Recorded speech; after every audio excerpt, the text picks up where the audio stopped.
ายดีนะทุกคนฮัสมาย่างไผ่หนึ่งเขากันเนาะหนึ่งเขาเนี่ยมาแล้งแนวดังไผ่ก็มีนอกปัดเอาอันย่างอันมาดัง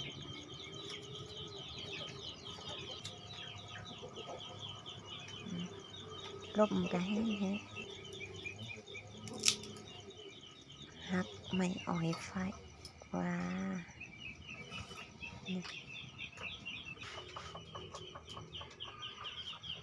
มาหนึ่งเขาให้ทุกคนเบิ่งคือเก่าเมื่ออันนี้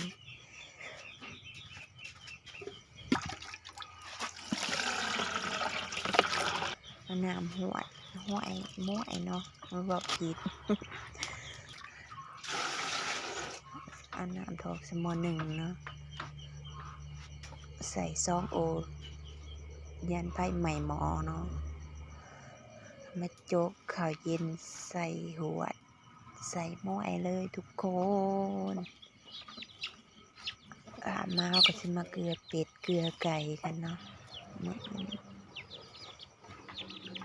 เป็ดเขาก็หลายตัวเลยทุกคน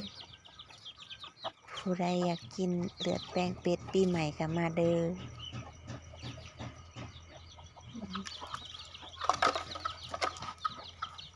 เห็นบอกเหยียบหัวมันไปน้ำตัวหนึ่งมันหน่อยหลายปิดเห็นบอกมันจะเป็ดไก่ก็บ่หลาย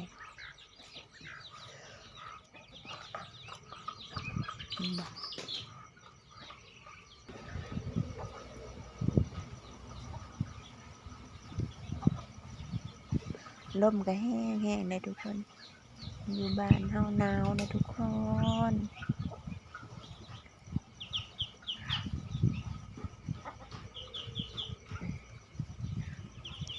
เป็ดกับค้างยากอย่างเลยทุกคน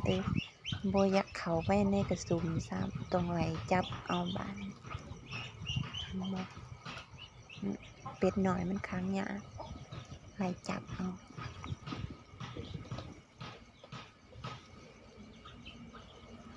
เป็ดใหญ่นี่บ่ยากคนได้นอนเป็ดซุ่มมันใหญ่เนาะมันเคยค้างเป็ดตัวนี้มันแหบหมูเก่งก็เลยเอาออกมันทุกคนมันเป็นเป็ดเก่าเนาะมันสิแหบเก่ง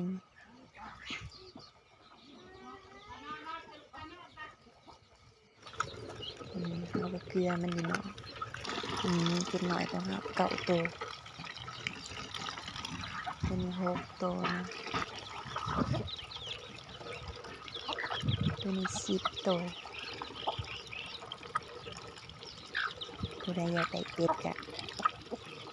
บอกมาเด้อทุกคนเด้อเป็ดหน่อยหลายเห็นบอกไก่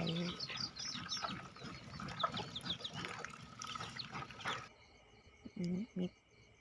ตัวนี้เป็ดใหญ่เนาะ